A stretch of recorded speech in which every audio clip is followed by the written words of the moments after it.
Hi, handsome. Hello. You're so cute. Are you ready to put some clothes on so we can go out today? Say yeah. Good job. Woohoo!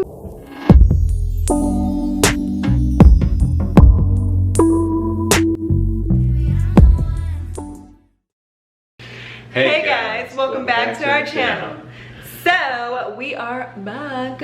It's been like 2 weeks now. A whole 2 weeks. Yeah, we just, I don't know, I guess we just got in the quarantine funk. I don't know, we really didn't feel like we weren't even really doing anything, honestly. Like we weren't even doing a whole lot of anything, but we did get a request to talk about our first year of marriage. We celebrated our first anniversary on May 11th, and so we just wanted to talk a little bit about what we learned, what we went through during our first year. Do you want to talk first? Yeah, you know what? It's usually ladies first, but before you forget these jewels for guys, I might as well just speak from the heart. So honestly, it's always, yes, honey. All right, if you want to have a successful marriage, just do that. But also incorporate your own, how should I say, just have an open heart, honestly. You're not always right, trust and believe, but you will think you are, because what is he looking at? You know, I think he's looking like, at what is fan. Kenton? What are you looking at? What did you see up there? You're taller than my mom and dad today. What'd you see? What you see, man? Huh? What'd you say? You're so silly. Are you silly, monster? Say hi. Say hi. Yeah, that's you. You're so handsome. Okay, anyways, what were you trying to say, Dada? So pretty much, sweetie, you gotta have an open heart. Understand your wife. Don't think that even if you got the chance to date her for, let's say, 3 years, and then eventually propose to her, that you would truly know her. Like, I don't know, marriage is, even though it's in a way somewhat like a title, it also does something to you, because now you know I am truly locked in, you know, and that's a good thing. But you'll truly learn each other, and what better time than to learn each other during this course of this pandemic that we've been able to experience together. But marriage is fun. It's fun, so pretty much just have an open heart, learn and understand your wife, and believe to your best of your knowledge that you're not always right. Trust and believe, because you're not. She's a good teammate, a good helpmate, you know, help you too. So, yeah, what say you, baby? I would say, marriage, like you said, marriage is fun, but it is a lot of work. But so you really have to put the work in to learn your spouse. I feel like our first year was really about learning each other. Honestly, we didn't even really date that long before we got married. No. But we learned a lot during our first year about each other, and being, I would say, patient, and being, like he said, open-minded, and being supportive of your spouse is really the best way to learn them better. Because no matter how long you dated before you got married, no matter how long you're married, you're still gonna learn new things about that person, because you change. Like, you change daily. Like, you know, like, I mean, when we first started dating, I was a totally different person than I am now, because I'm a wife and a mom, and we live all the way out in California. So I have changed so much, you know. As you grow, you have to learn to adapt.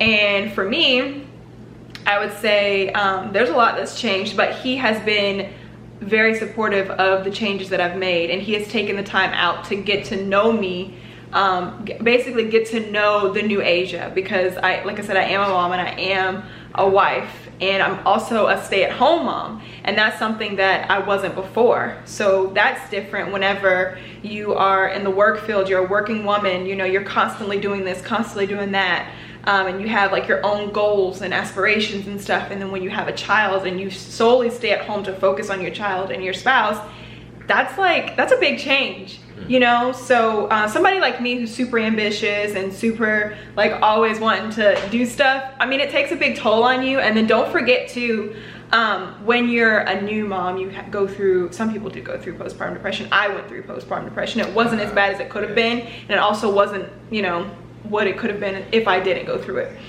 So for us, there's a lot that we had to work through our first year because of the fact that we did have our son within our first, woo! I'll be back. Let's go get this fur club thing. But yeah, so we did have our son during our first year of marriage, so that has really played a huge part on our marriage. I mean, having kids change everything. I've always heard that, but you never know exactly what it's gonna change until it happens to you. And he had his own things that he had to work through to be the best father that he could be. I had my own things that I had to work through to be the best mom that I could be. So now that we are on this second year of marriage, I would say we are stronger than we were when we came into it. And of course, there's other things that we will continue to have to work through. Like, I don't know, like, just what would you say, like there's little things that you have to work through with marriages, like little arguments. Like people think that, oh my gosh, we're so in love, which we are, but we still argue, we still fight, because I am a strong person, you know, and when there's something that I care about or something that's bothering me or whatever, I speak up about it. But like I mentioned, he's very supportive and he's a listener and he wants to make me happy. So therefore he does a lot of compromising and we do a lot of talking to make sure that both of us are comfortable in the relationship and in life in general. So that's important too. Because I mean, yes, you can be happy together, but you have to work to make sure that your life outside of each other is happy. Because if you personally aren't happy, then you won't really have a happy relationship. Wouldn't you agree? Oh yes. And ladies who are listening, my wife is speaking true jewels, and what I mean by that is she is the definition of an independent black woman, at that, black queen, you know. So when she said, you know, that she had to, you know, pretty much compromise, learn her new self. Sorry, y'all. Yeah. This. Oh. I don't think we've ever introduced Savannah. Come here. Say hi. Sit. Sit. Say hi. Say hi. Say hi. Okay, yeah, so she just licked my hand while he was talking and it startled me. But go ahead. So pretty much she had to, she went through a lot for her as an individual. So what she's speaking is truly from the heart. But let's see. Honey, what was the question? What was the question? see what being a parent does. No. But also too, I would say for us a big thing was keeping God in our relationship, because we would have to pray, God, you know, show us things that we're doing wrong and then show us what we need to do to get back on track, you know, towards each other. And then also praying for peace, you know, like when you have like those moments, those rough patches, it disturbs your peace. You know, it really does. It disturbs your personal peace. It disturbs the peace in the house. And nobody needs that, you know, especially now. I feel like we've had like an eventful first year, okay? You know, we got a dog, we got a baby, we moved to California, and we're going through this pandemic.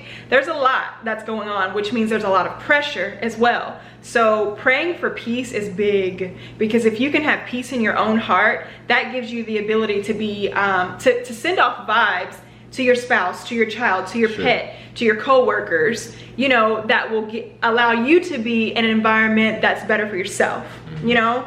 So that would be the best advice that I would give for anybody that is a newlywed, anybody that's a new parent, anybody that's transitioning, going through something, whether you're, you know, got a new job or you're moving, anything big like that. I would say embrace the change and pray for peace. Also, something else to add to it, honestly, is for the men and actually women out there, like, of course, whenever you marry someone, it's so easy to lose yourself.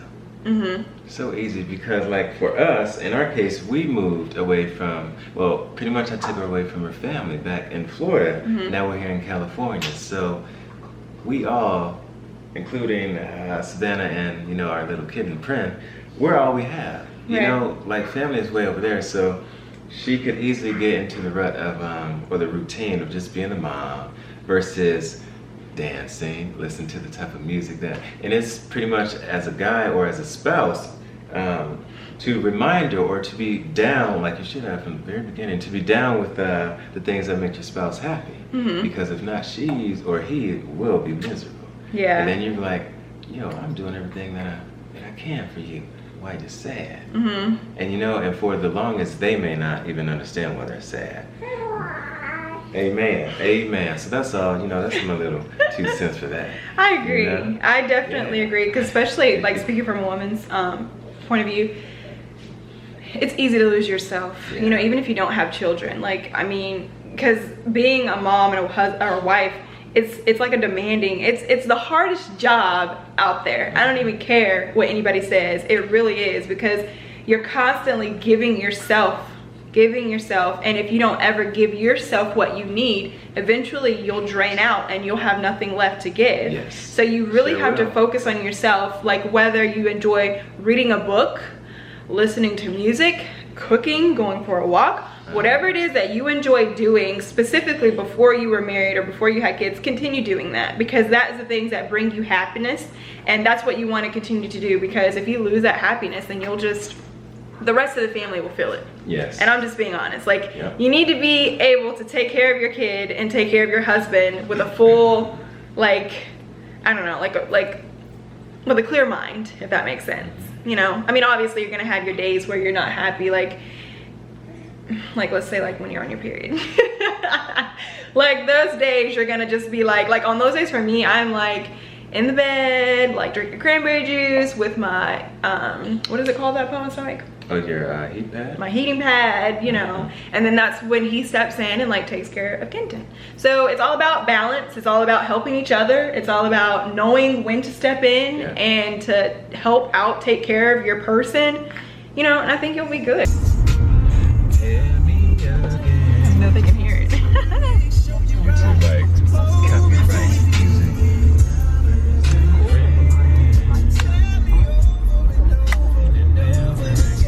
Where's that part when it, that's it. Say that. Say it, girl. That's my vote. Yeah, Usher John had to do it again. Yeah, Usher John and Luda had to do it again.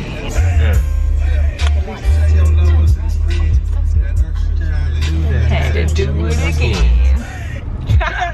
Okay. What's good? What's really good, Gibson fam? Sometimes you just gotta let loose. Right. And play something that hits the soul. And it just so happened that hit the soul. You know it.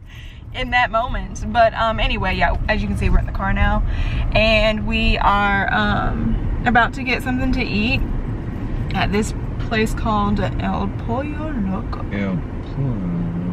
It's good. It's like Mexican. It's all good. Are they open? Please don't lie to me. They look like they're closed. Why? Are they closed? Are they closed? I see lights on. Okay, yeah, but then why they look so dead? I mean, obviously nobody can sit inside, but the drive-thru looks like it's like dead. Oh well, we about to find out. You going the wrong way anyway. Oh yeah, you didn't see what I just did. Oh, you were trying to go in the wrong way? Yeah. Anyway, guys, I appreciate y'all listening to our somewhat marriage advice. Like, as you can see, we're just out here living. Like, we have no idea what, we're just winging it. You know, we learn as we go. And I think that's what the majority of people will learn and understand, that every relationship is different because every person is different, you know? True that. So, good luck to all. Good luck to all. And enjoy the journey. Yeah, exactly. Exactly. That's what I would say too. Enjoy the journey. Yep. Next one. But anyway, in other good news, we were talking about having baby number 2. What you say? Tell me again. Anyway, yeah, because we want our kids to be close in age. Obviously, we're not trying right now. You know, we just had him. Our son is only 3 months old right now, so I would say when he's maybe like 1 or 2, then definitely, because we do want more children and we want them to be closer. Because for me, my sister and I are 7 years apart, and I've always wanted a sibling that was a little bit closer to my age, because we didn't really start getting along until we both got older and we had a little bit more in common. Like now we're both moms and stuff, so you know. But he's the oldest and he has 2 younger siblings, and he's always been closer with his siblings because of their age. Actually 3 younger siblings. No, 4. Okay. Yeah. 4 younger siblings. Anywho, they are in fact open, right? Hallelujah. And then your lemonade with Sprite. Yes. I think I got something in my eye. Any chips and guacamole? Sure. Yes, please. What With is nice salsa on the side? Yes. That's a great question, right? Spicy or mild? Let's do mild, please. Mild salsa? I'm never doing that again. Okay, your total comes out to... I'm to the red. $28.51 at the window. All right, thank Thank you. you. She had that pen and paper up there. I know what she was doing. Nah, okay, wait, hold on. Look at you. Wait, you said wait. Like, what you telling her to wait for? Lord have mercy, she man. was talking too much. I was trying to focus on my eye. So you was telling her to wait? Yeah, I'm like, Oh wait. I'm like, wait, why is he saying wait? It's like Wait, but watch the car. You over here. Let me see. Did you get it out? Yeah, I think. It was You like a did? grain of sand or something. But it was a little black ball. When I popped the glove and it went back in there, I'm like, So that was the little black ball was a grain of sand?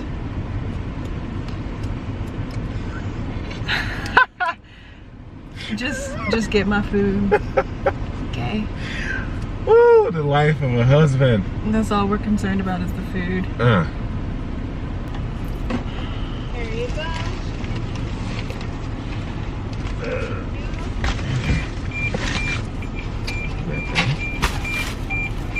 There's my burritos. That looks smell good.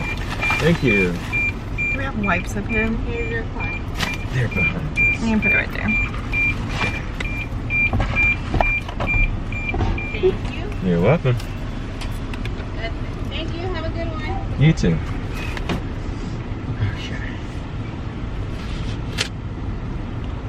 Let's eat. Yeah. What you see me doing is shaking. Gotta shake the car seat so little boss baby doesn't wake up. Because once this car stops, that's his little angry cry per se. I will say, if you don't have these in your car, get you some. Because this is essential, man. Yes. Like, if you go in and out of stores, if you pump gas, if you go through the drive-through, this is what you need, okay, to help out. Of course, you know, you want to have your hand sanitizer as well as your gloves and your mask, but get you some wipes, okay? So, like I mentioned, we got El Pollo Loco. And y'all, these freaking fries right here, you see this? It has seasoning on it. So good. Oh yeah. So good. Like, they got ketchup in the back for those fries, but you don't even need no ketchup on the fries. No. All that's missing is milk and cheese. What? Yeah. My baby taking care of me, y'all. Because I'm finna take the first bite. Yes, honey. It's good though, baby. I just want to taste it. What is that juice? Was it like that before? Avocado. Oh yeah. It was juicy like that last time? I don't want to get on my shirt. You love it? Don't know how to act? Slow motion, love it. Don't get any onion. Okay, let me get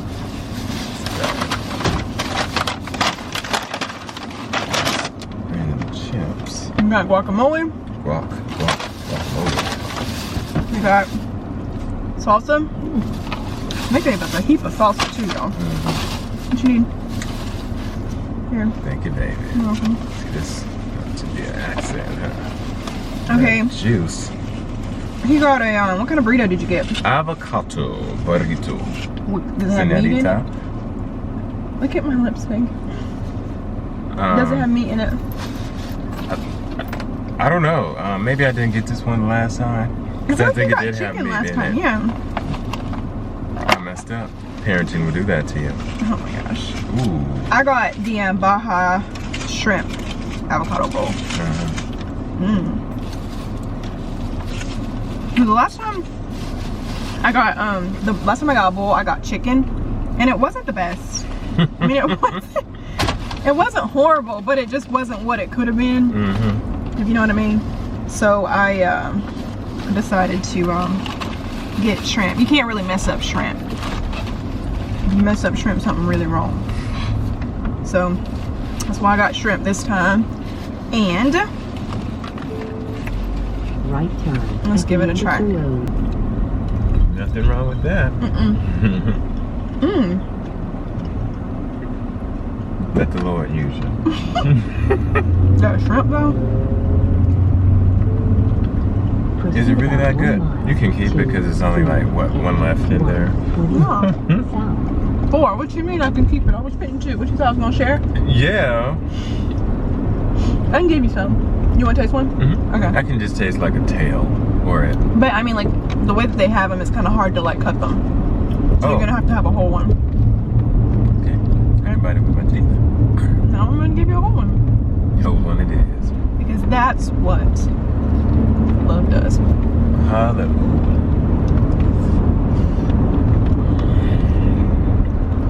This is good. Barbecue shrimp. There's not no barbecue shrimp. It's Baja shrimp. You're so silly. This is what California drives look like. At least northern California drives.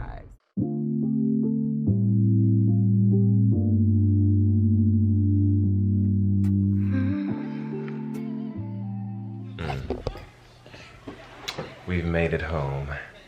And we're tired. Too tired to feed our own little baby, so he gotta do it himself. Correction. Little baby has already ate, but I'm trying to teach him how to use his hands and stuff, so he's just holding it himself. Yeah. And I'm just assisting, so. Yeah, it was a pretty fun day, y'all. Thanks for coming and hanging with the Gibson crew. Okay, you know? he's holding it. Ah, oh, you proud now, huh? Oh, we got a big boy on our hands. I'm a big kid now. Thanks for watching, guys. We'll be back with more videos. Don't forget to like and subscribe. And if there's anything specific that you want to see from us, leave it in the comments below. Follow us on Instagram. Yeah. And we'll see you next time. Peace. Bye.